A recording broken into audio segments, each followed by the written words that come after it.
Hello everybody, welcome back. And today we're going to be planting some different shrubs and trees. And yes, we are doing it near the end of fall, but I believe now is really the best time to be doing it because the trees and shrubs are dormant or going dormant. So it's going to be less of a shock to move them into the ground while their roots are asleep. So let's get started. We're going to start with some blackberry bushes, and we have a raspberry bush here, and we're just going to be planting them along this fence. So I started by planting the 3 blackberry bushes on the other side of the fence from our 1 blackberry bush, and Mom's showing you the chickens there. I couldn't remember if they were a climbing variety or not, but I figured it wouldn't hurt to plant them along the fence. I did go to plant the raspberry, but there was fire ants where I wanted to plant it, so I had to take care of them first, and it takes a little while for them to go away when you put down bait and stuff, so I did not plant those today. But what's really important when you're planting any tree or shrub is, as you can see what I'm doing here, the roots wrap around in the pots because the pots are not big enough for the roots on any tree or shrub. So a lot of times they'll wrap around themselves over and over again, and it's really important that you get your hands in there and get those roots out from wrapping around and start getting them going down.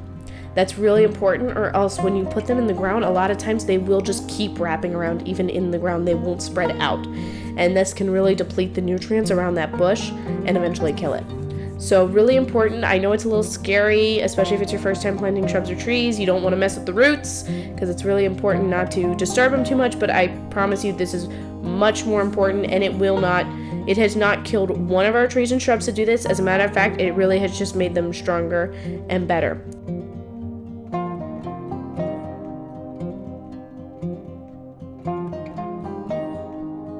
And over here by our creek, we're putting in 2 blueberries, spaced evenly apart. Okay.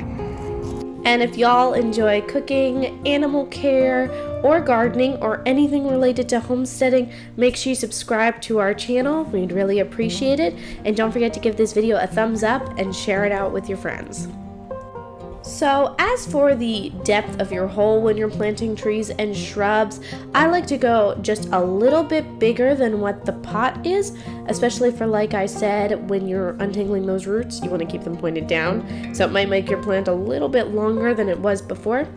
I brought Dad in to handle this one because I could not get the roots untangled. There were so many wrapped around roots in this blueberry bush, I just couldn't get it apart, which really isn't a bad thing if you think about it, because it means it has a very strong root system, but it is a mess to untangle.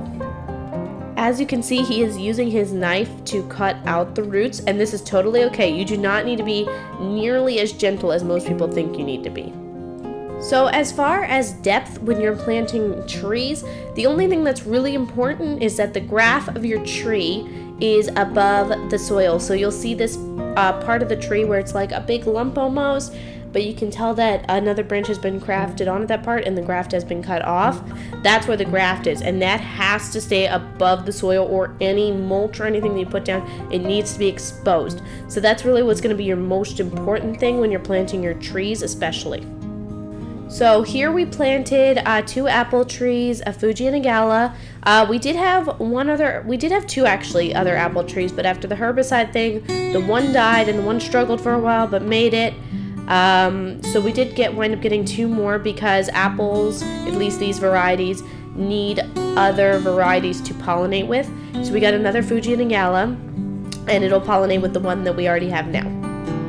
Another thing you definitely don't want to do when planting trees is add any extra fertilizer, compost, or any sort of extra nutrition or food for your tree.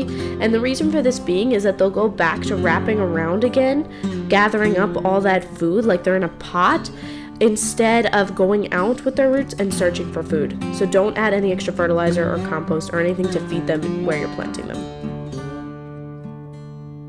Now this is about a week later, just so that you guys know.